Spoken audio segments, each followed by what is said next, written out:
amnyonga kama anavyotaka. Sijui kama dokta umefuatilia haya mambo, na hii yote ni kwa sababu sisi wenyewe tumekuwa watu wana buy time kama unavyosema, na sisi tunacheza mdundo wao.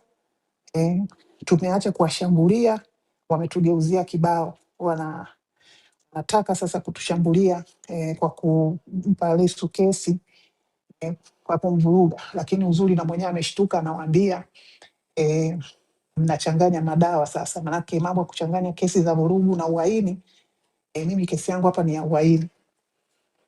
Kwa hiyo tuko hapo. Kwa hiyo mimi nikushukuru dokta pia, na hili nitaka niseme, tumewapa muda wa buy time na wanatushambulia sasa hivi. Kwa hiyo sisi lazima tukaze, toe huu mpira golini kwetu, twende kwao. Kwa kweli hicho mimi ndio naweza nikasema kwa sasa.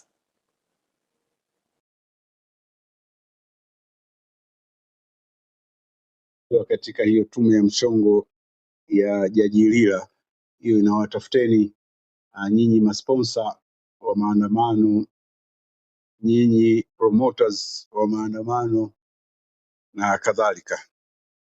Niwapitishe kidogo msikie. Bahati nzuri tena nitaisoma kwa Kiswahili kwa sababu kuna mdau ameitranslate kwa Kiswahili taarifa yenyewe, japokuwa rasmi imeandikwa kwa lugha ya Kiingereza. Hii inatoka kwa shirika la wafanyakazi United Front of Namibia. Kuna email yao pamoja na namba yao ya simu, nitaziweka hapo nyuma. Alafu mwandishi wake anaitwa Jacobus Jasob, namba yake iko hapa. Ngoja najibu simu mara moja na narejea. Huyu aliandika ni Jacobus Jasob, namba yake hiyo nimeandikwa leo hii tarehe 10 mwezi wa 8 2026. Inakwenda kwa mwenyekiti tume ya huduma za mahakama JSC, ambayo kuna email yao hapa, bahati njema, kwa hiyo tutaitumia hii. Ni email ya serikali. Alafu kuna ofisi ya mahakama, kuna email yao hapa complaints@judicial.gov.namibia.na. Kwa hiyo na hii tutaitumia katika ile kuwapelekea moto wa maoni yetu.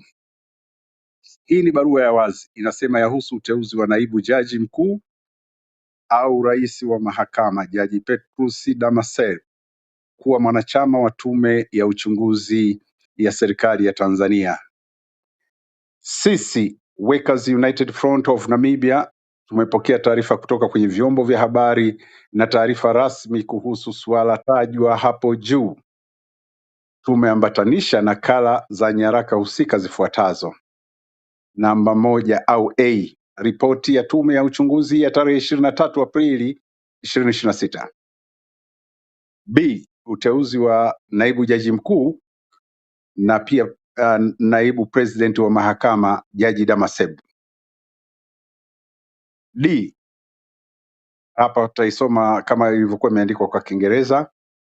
Final Fokisa statement on the deteriorating political and humanitarian situation in Tanzania following the October 29th, 2025 general elections. Yani taarifa ya Fokisa, yani hii nani inaitwa Fokisa hii taasisi, kuhusu kuzorota kwa hali ya kisiasa na haki za kibinadamu nchini Tanzania kufuatia uchaguzi mkuu wa tarehe 29 Oktoba mwaka 2025.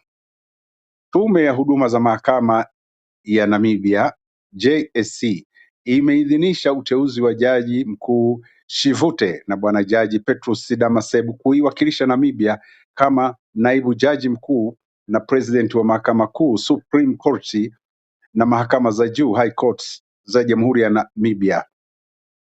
Uteuzi na uidhinishaji huo umetangulia kuwekwa wazi kwa masharti ya rejea, terms of reference, ya wajumbe wa tume hiyo ambao wanatarajiwa kuteuliwa kwa mujibu wa taarifa ya vyombo vya habari iliyotajwa hapo juu kama section B.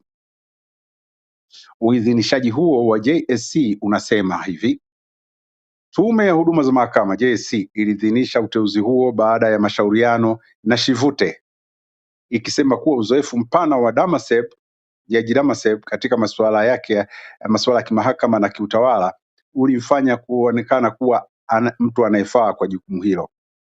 Bila kuwepo kwa masharti ya rejea, mnaita hadidu rejea au terms of reference ya tume hiyo, kauli hii haiwezi kuchukuliwa kuwa taarifa yenye uzito na umakini unaostahili, isipokuwa kama ni kauli ya kujipendekeza au ya kumpendekeza mtu bila msingi wa kutosha. Tunabainisha kwamba taasisi zifuatazo zimekuwa na jukumu la kutoa matokeo na ripoti za kina kuhusu hali ya kisiasa na ya haki za kibinadamu nchini Tanzania kutokana na matukio yaliyotokea wakati na baada ya uchaguzi mkuu wa mwaka 2025. Namba moja, Tume ya Kimataifa ya Wanasheria ICJ kitengo cha Afrika. Namba mbili, Taasisi ya Haki za Binadamu Kusini mwa Afrika ambayo huitwa HURISA kwa kifupisho HURISA kabisa ya HURISA. Tume au nani inayoitwa KUTEKESA, hii ni haki za watetezi wa haki za binadamu. Namba nne, wanasheria wa Zimbabwe kwa ajili ya haki za binadamu wanaitwa ZLHR.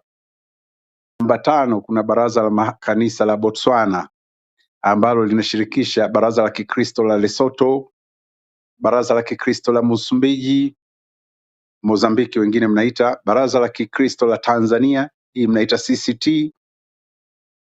Alafu kuna Baraza la Makanisa ya Kikristo la Angola, kuna Baraza la Makanisa la Namibia, Baraza la Makanisa la Zambia, Baraza la Makanisa ya Eswatini, zamani mlikuwa mkiita Swaziland, siku hizi inaitwa Eswatini, Baraza la Makanisa la Malawi, Baraza la Kitaifa la Makanisa ya Kenya, Baraza la Afrika la Makanisa la Afrika Kusini, South Africa, na mwisho Baraza la Makanisa la Zimbabwe.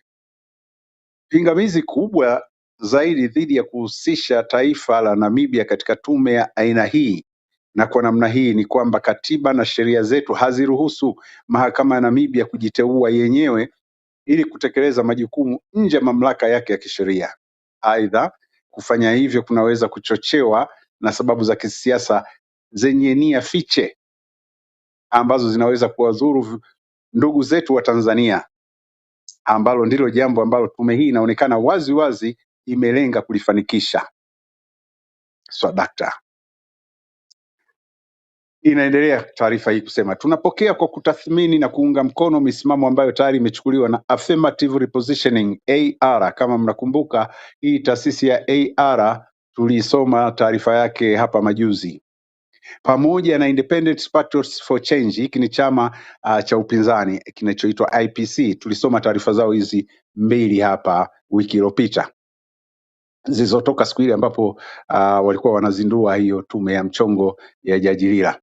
Kwa hiyo hawa wanasema wanapokea na kutathmini na kuunga mkono hoja za hiki chama na hii taasisi zilizotolewa kupinga ushiriki wa mahakama yetu katika tume hii ya uchunguzi isiyo na mipaka wala hadidu za rejea zilizoainishwa wazi. Zaidi ya yale maneno tu mnasikia anaongeongea pale rais, lakini ile terms of reference kwamba 1, 2, 3 zikiwa documented haziko. Inaendelea taarifa hii inasema, tunatambua kwamba Namibia ni mwenyeji wa taifa ambalo historia yake imegubikwa na mauaji ya halaiki, Holocaust, mauaji ya kimbari na uhalifu dhidi ya binadamu, lakini hadi sasa hakuna hata mmoja wa uhalifu huo ambao umewahi kufanyiwa uchunguzi huru na mchakato wa kurejesha haki na fidia kwa waathirika. Wanaendelea kusema, tunatoa wito kwa wafanyakazi na wananchi wa nchi hii kukataa hatua yoyote, ikiwa ni pamoja na uchunguzi uliopangwa ambayo inaweza kuongeza madhara na mateso kwa watu wa Tanzania wanaoteseka. Daima tutasimama kwa mshikamano, solidarity hiyo, na watu wanyonge wanaodhulumiwa na bara letu, yani ile community inakuwa suppressed, sio Tanzania tu, bara letu la Afrika. kama tunavyosimama pamoja na watu wote duniani wanaokabiliwa na uhalifu na ukosefu wa haki. Imeandikwa na kusainiwa na Jacobus Josop, mwenyekiti. Hapo nimemaliza, nitakuwekeeni mawasiliano ya hii taasisi pamoja na mawasiliano ya nani kule ya nini ya muhimili wa sheria kule Botswana, ambayo sio kwamba nawawekea tu kwa ajili ya kusoma, nawawekea kwa sababu ya nyinyi kutumia kumpongeza huyu Jacobus katika hili andiko, na vile vile kuwaandikia hiyo taasisi namna ambavyo mnapinga huo uteuzi na mkiwa mnasapoti nyaraka au waraka huo Jacobus, pamoja na waraka mbili zilizotangulia za chama cha IPC pamoja na ile taasisi ya AR. Nakushukuruni, narudisha microphone, tuendelee na mjadala.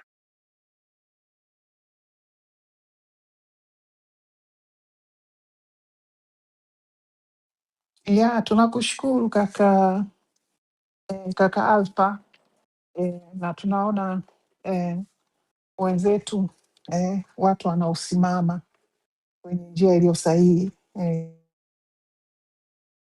isiyokuwa na kichwa wala miguu. Mwisho wa siku hakuna mtu hata anajua kama nchi tunatakiwa tusimame wapi. Tunajikuta tumefika pabaya, tunajaza maiti mitaani kwa sababu kuna watu, taasisi zitakuwa zikemee mambo ya ovyo, zilikaa kimya au zilichagua kuwa machawa kwa kisingizio tu walipelekewa mtu wa CCM huko akawa amewadhibiti. Yani hicho ndio wao wanakina wafanya watu wajitetee, hawakatai, hawapingi, hawakemei. Lakini mambo yakishaharibika, ukiwauliza mlikuwa wapi, mbona mko kimya, wanakwambia tuliletewa mtu wa mfumo ndani yetu, mmoja akawadhibiti watu wote. Kwa hiyo mimi binafsi napata nguvu ya kupambana kutaka kudai mifumo ya nchi yetu.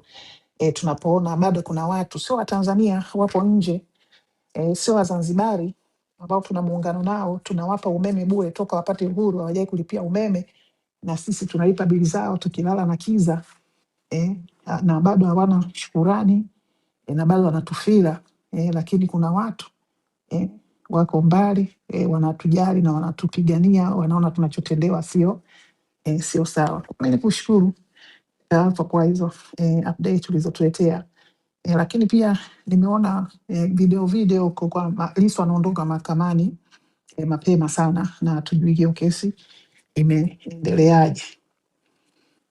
Kwa hiyo tunaweza kuendelea kufuatilia waliopo mahakamani, kama wanatusikia wanaweza wakaja hapa wakatoa muktasari tu wa kile kilichotokea, au kama viongozi na wa Chadema watapata nafasi ya kuzungumza na waandishi wa habari nje ya viunga vya mahakama kama wataruhusiwa, sababu inaonekana hata kupewa taarifa wananchi ya Jamhuri wataki kesi ya Jamhuri, lakini sisi Jamhuri hatutakiwi kujua huyu tunayemshtaki kwa ugaidi sijui uhaini kesi yake na sisi imefika wapi, kwamba ametushughulikia Jamhuri kwa kiasi gani, ili tujipange namna ya kumshughulikia naye baki turuhusiwi. Kwa hiyo haya mambo yametuharibia sana nchi yetu, na lazima tusimame na tuyapigane kwa nguvu zote. Mimi bado nipo boksi, ngoja nimalizie hapa lakini naomba wadau mkumbuke Lissu ni wa kumpigania, tushinikize aachiwe ili akatibiwe na muda wa Commonwealth umekwisha. Kwa hiyo hii ni vita ambayo lazima tusimame tupigane. Nimeona mdau ameomba mike, kwa hiyo kama atapanda, maana wakati mwingine mitambo huwa inagoma, basi atawasha mike azungumze. Mimi nakushukuru sana kaka